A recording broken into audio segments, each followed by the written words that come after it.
apakah seorang muda mempertahankan kelakuannya bersih dengan menjaganya sesuai dengan firman-Mu?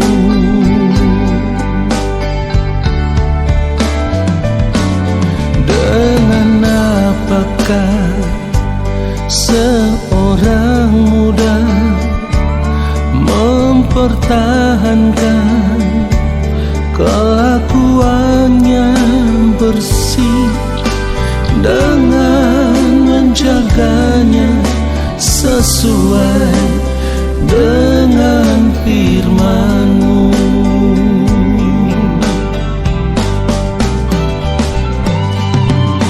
Dalam hatiku aku menyimpan janji-Mu, supaya aku jangan berdosa terhadap Engkau.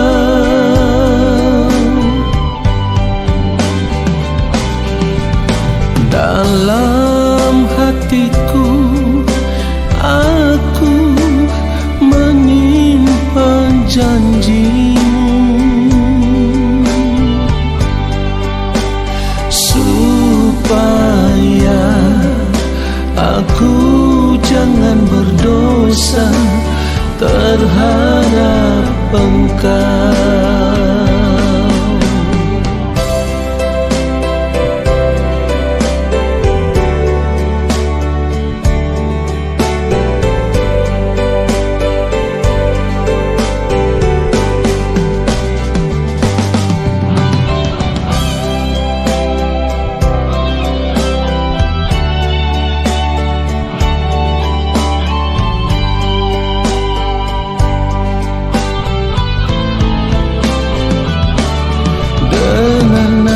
Apakah seorang muda mempertahankan kelakuannya bersih dengan menjaganya sesuai dengan firman-Mu?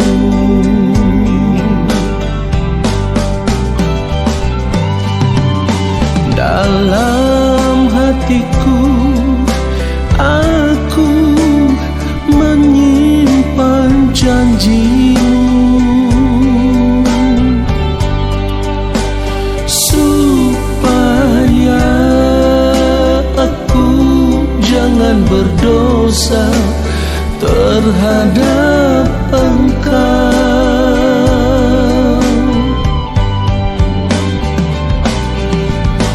Dalam hatiku aku menyimpan janji-Mu, supaya aku jangan berdosa terhadap Engkau. Supaya aku jangan berdosa terhadap Engkau.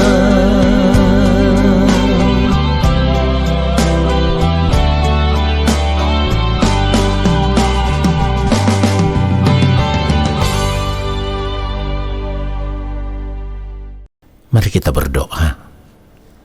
Bapa yang Maha Kudus, Allah yang Maha Mulia, kembali saat ini kami semua ada di hadapan Bapa, dan kami mau duduk diam di dalam hadirat-Mu.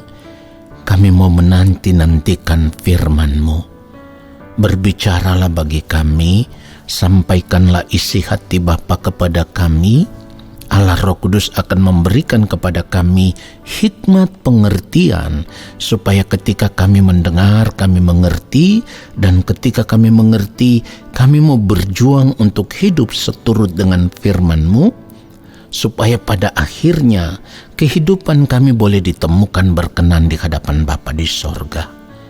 Ya Bapa, hamba-Mu ini hanyalah alat. Taruhlah setiap perkataan kebenaran itu dalam mulut hamba, di dalam pengurapan kuasa Roh Kudus. Biarlah hamba berbicara, menyampaikan akan kebenaran firman-Mu, dan firman-Mu itulah yang akan memberkati kami semua. Maafkan semua ketidaktepatan hidup kami, ampuni kami, supaya ketika saat ini kami berada di hadapan Bapa, kami dipandang layak dan berkenan oleh karena pengampunan Bapa. Di dalam nama Tuhan Yesus Kristus, kami sambut firman Tuhan saat ini. Amin. Saudara yang dikasihi oleh Tuhan Yesus Kristus, suka atau tidak suka, kita harus tetap berjuang untuk memiliki kehidupan yang sama seperti Kristus. Kenapa demikian? Karena kehidupan kita baru sempurna sebagai anak-anak Allah Bapa di sorga ketika kita benar-benar ditemukan memiliki hidup yang serupa dengan Kristus. Nah, ini merupakan standarnya kehidupan orang percaya, atau ini merupakan dimensi hidup orang percaya. Saudara, perhatikan apa yang akan saya katakan ini, dan kita harus memperkarakan akan hal ini dengan serius supaya kita bisa berubah, saudaraku. Maksudnya begini, kita harus memeriksa seluruh keberadaan hidup kita. Perhatikan itu. Kita harus memeriksa seluruh keberadaan hidup kita, dan kita harus memeriksa hidup kita itu dengan jujur. Kalau yang kita temukan ternyata hidup kekristenan kita tidak serupa dengan Kristus, hidup kita sebagai orang percaya tidak serupa dengan Kristus, maka itu artinya hidup kekristenan kita salah. Perhatikan itu. Itu artinya hidup kekristenan kita salah. Kenapa saya katakan hidup kekristenan kita salah? Karena begini, Kristen itu kan berarti sama seperti Kristus. Jadi jelas sekali kalau hidup kita tidak sama seperti Kristus, kehidupan kekristenan kita itu salah. Kita tidak boleh membantah akan hal ini. Kita tidak boleh menolak ini. Kenapa kita tidak boleh membantah atau menolaknya? Supaya ketika kita menemukan kehidupan kita ternyata tidak serupa dengan Kristus, kita harus kembali kepada kehidupan kekristenan yang benar. Saya berharap kita semua bisa mengerti akan hal ini. Sebab begini saudaraku, kalau kita tinggal diam saja, kalau kita tidak mau berubah setelah kita tahu bahwa kehidupan kita belum sama seperti Kristus, artinya begini, kalau kita hanya tetap hidup sebagai orang percaya atau hanya sekedar hidup sebagai orang Kristen tanpa memperkarakan akan hal ini, lalu di dalam perjalanan kehidupan kita hidup mengikuti cara hidup dunia yang kita anggap itu adalah kehidupan yang wajar, maka kehidupan kita dapat dikatakan tidak berkenan di hadapan Allah. Kenapa demikian saudaraku? Karena menjadi orang Kristen berarti kita harus serupa dengan Kristus, bukan serupa dengan dunia ini.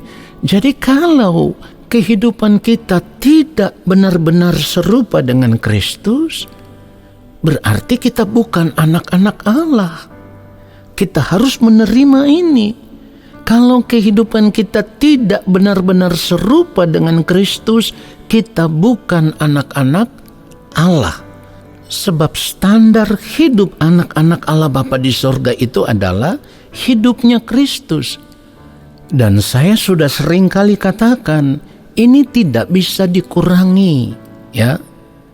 Jadi kalau kita tidak mau membayar harga, berjuang untuk hidup serupa dengan Kristus, saya harus katakan dengan tegas, lebih baik kita tidak usah menjadi orang Kristen. Karena percuma kita menjadi orang Kristen, mengaku diri sebagai orang percaya atau mengaku diri sebagai anak-anak Tuhan, tetapi tidak mau berjuang untuk hidup sama seperti Kristus, toh pada akhirnya kehidupan kita tidak berkenan di hadapan Allah Bapa di sorga. Saudara perhatikan itu. Bersedia menjadi orang percaya berarti bersedia mengikuti jejak hidupnya yang mulia Tuhan Yesus Kristus.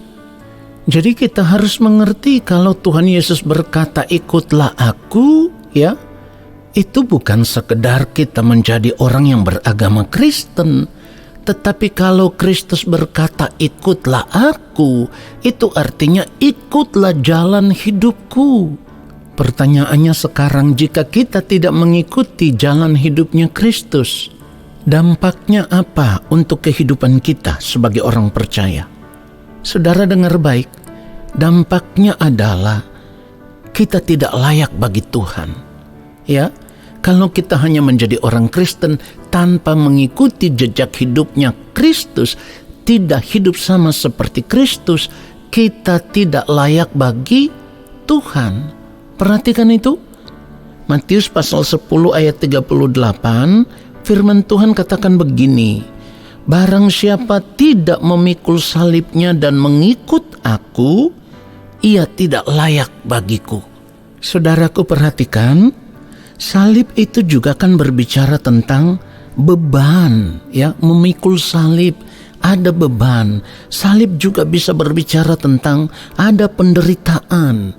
Maksudnya begini saudaraku, ketika kita sudah hidup nyaman dengan cara hidup dunia, lalu kita harus melepaskan semuanya itu, ya. Keterikatan dengan dunia harus kita putuskan, percintaan kita dengan dunia harus kita putuskan, persahabatan kita dengan dunia harus kita putuskan. Semuanya itu akan membuat daging kita ini merasa tersiksa. Dan itu menjadi beban yang berat bagi kita. Karena kita sudah terbiasa hidup menikmati dunia ini dengan segala kesenangannya. Tetapi ketika kita mengerti kita ini Kristen, di mana kita harus serupa dengan Kristus, kita harus melepaskan semuanya itu. Nah, disinilah daging kita akan memberontak. Dan itulah yang akan membuat kita merasa begitu menderita. Apalagi ketika kita hidup mengikuti cara hidupnya Kristus, lalu kita melihat orang lain hidup dengan cara hidup dunia, mereka hidup menikmati dunia, dan kita harus melepaskan semua kesenangan-kesenangan hidup yang tidak sesuai dengan kehendak Allah itu. Maka daging kita ini akan semakin tersiksa. Tetapi saya harus katakan, lebih baik daging kita tersiksa hari ini daripada nanti ketika kita berada di balik kematian. Allah tidak menemukan hidupnya Kristus di dalam kehidupan kita. Lalu kita akan dipandang sebagai pembuat kejahatan dan Allah akan berterus terang dan berkata ia tidak pernah mengenal kita sebagai anak-anaknya. Maka dampaknya adalah jiwa kita akan terbuang ke dalam kebinasaan kekal. Ini lebih menyakitkan. Perhatikan itu saudaraku. Sekarang kita mau pilih yang mana?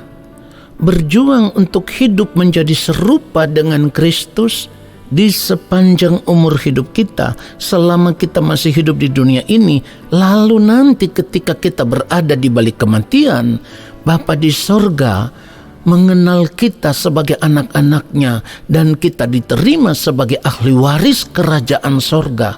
Hidup di dalam kemuliaan Allah Bapa di sorga dalam kehidupan kekal bersama-sama dengan Tuhan Yesus sampai selama-lamanya. Atau kita tetap memilih menikmati kesenangan hidup dunia 70-80 tahun, tetapi setelah itu di balik kematian kita terbuang ke dalam api neraka. Kita mau pilih yang mana? Saudaraku, perhatikan apa yang akan saya katakan. Kalau kita masih tergoda untuk hidup menikmati dunia ini seperti orang-orang dunia pada umumnya. Perhatikan ini. Kalau kita masih tergoda untuk hidup menikmati dunia ini seperti orang-orang dunia pada umumnya, itu artinya sebenarnya kita sudah menentukan masa depan kehidupan kita di kekekalan. Ketika kita memilih untuk hidup sama seperti orang-orang dunia pada umumnya, maka hal itu menunjukkan bahwa kita sudah rela di balik kematian nanti kita harus terbuang ke dalam kebinasaan kekal. Perhatikan itu, saudaraku. Jadi sebenarnya pilihan hidup yang kita ambil saat ini itu sudah menentukan masa depan kita di kekekalan. Mau berada di dalam rumah Bapa di sorga, di dalam kerajaan sorga, atau terbuang ke dalam api neraka, itu sudah ditentukan dari sekarang. Tentu kasih karunia yang kita terima di dalam Kristus itu tujuannya supaya ketika kita berada di dalam Kristus, kita bisa diselamatkan. Kita tidak terbuang ke dalam kebinasaan. Kita tidak terpisah dari Allah Bapa di sorga. Tetapi sekali lagi, untuk menikmati kehidupan di dalam kerajaan Allah Bapa di sorga nanti, harga yang harus kita bayar adalah kita harus meninggalkan dunia ini dan berjalan mengikuti jejak hidupnya yang mulia, Tuhan Yesus Kristus. Jika tidak, maka kehidupan kita tidak berkenan di hadapan Allah. Saudaraku, dengar baik.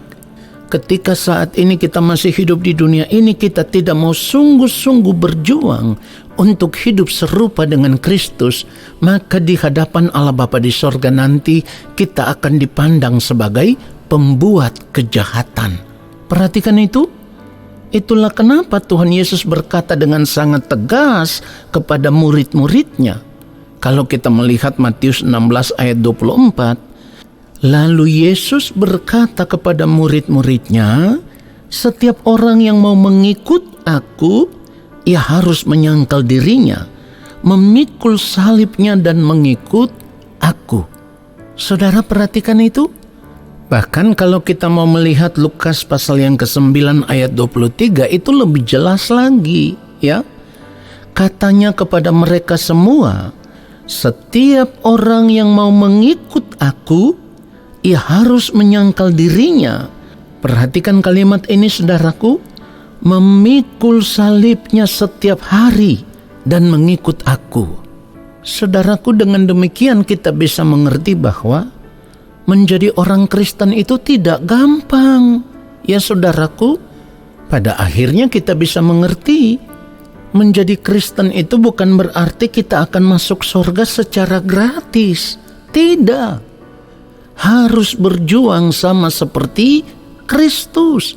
Ada harga yang harus kita bayar, melepaskan diri kita dari keterikatan dengan dunia ini, tidak lagi serupa dengan dunia ini, lalu kita hidup sama seperti Kristus, hidup hanya untuk melakukan kehendak Allah Bapa di sorga.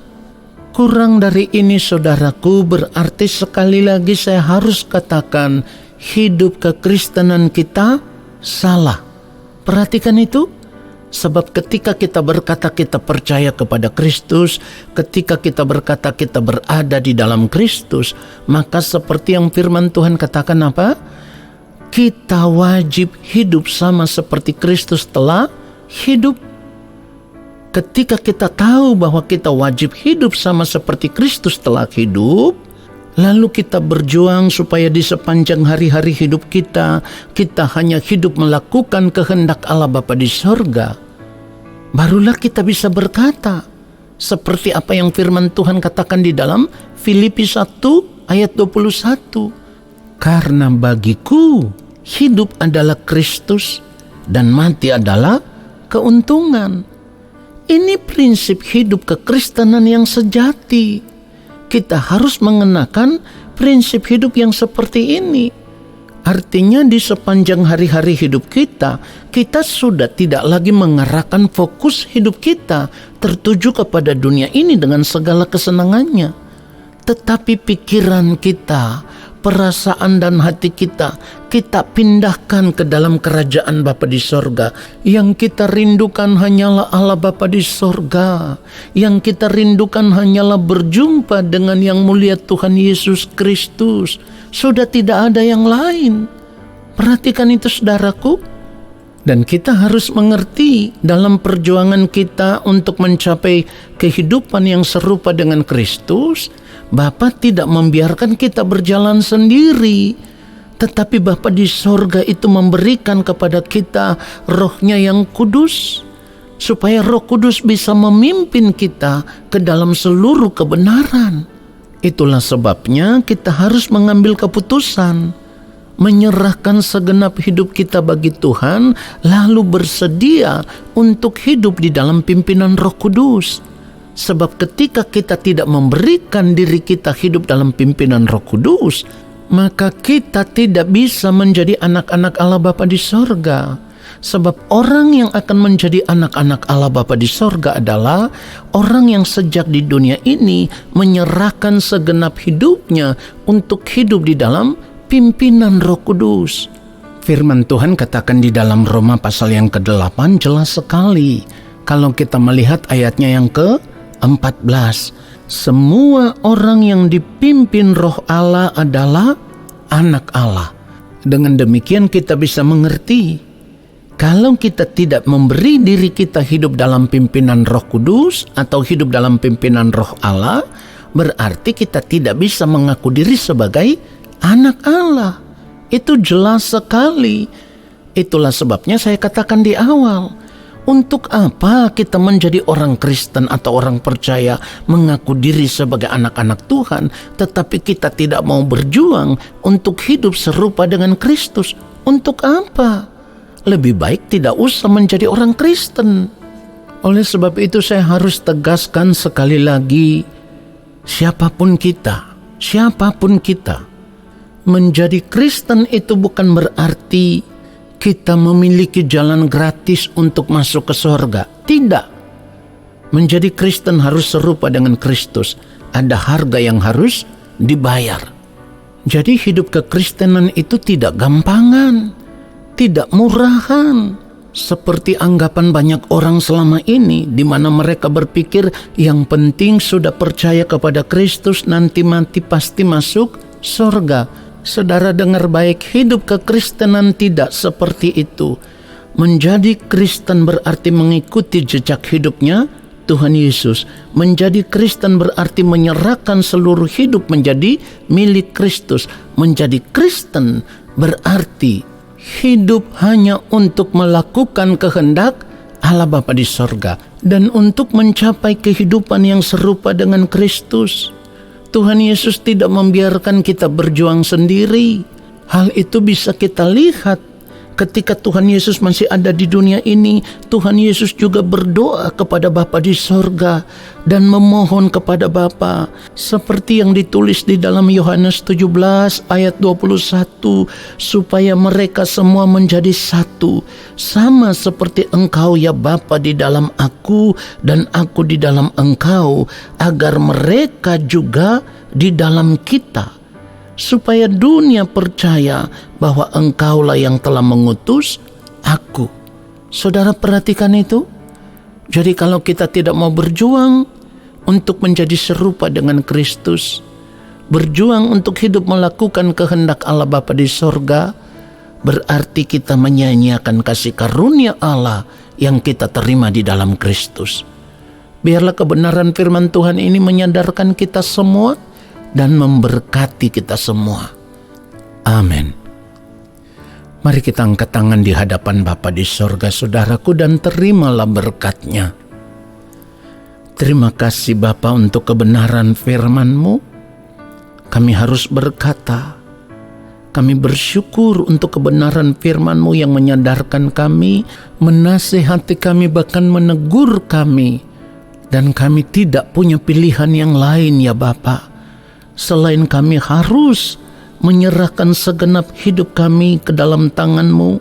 Roh Kudus Tuhan akan menuntun kami, membimbing kami, memimpin kami di dalam sepanjang hari-hari hidup kami, supaya kami dipimpin ke dalam seluruh kebenaran, lalu kami mau hidup hanya untuk melakukan kehendak-Mu ya Allah. Terima kasih Bapa. Saat ini kami mau mengangkat tangan di hadapan-Mu. Kami percaya Bapa akan menurunkan tangan dan memberkati kami. Turunlah atas kehidupan kami segala berkat kasih karunia daripada Allah Bapa di sorga, rahmat cinta kasih yang berlimpah-limpah dari Yang Mulia Tuhan Yesus Kristus di dalam persekutuan yang manis dengan Roh Allah yang kudus, menyertai langkah hidup kami dan memberkati kami sekarang dan sampai selama-lamanya. Amin.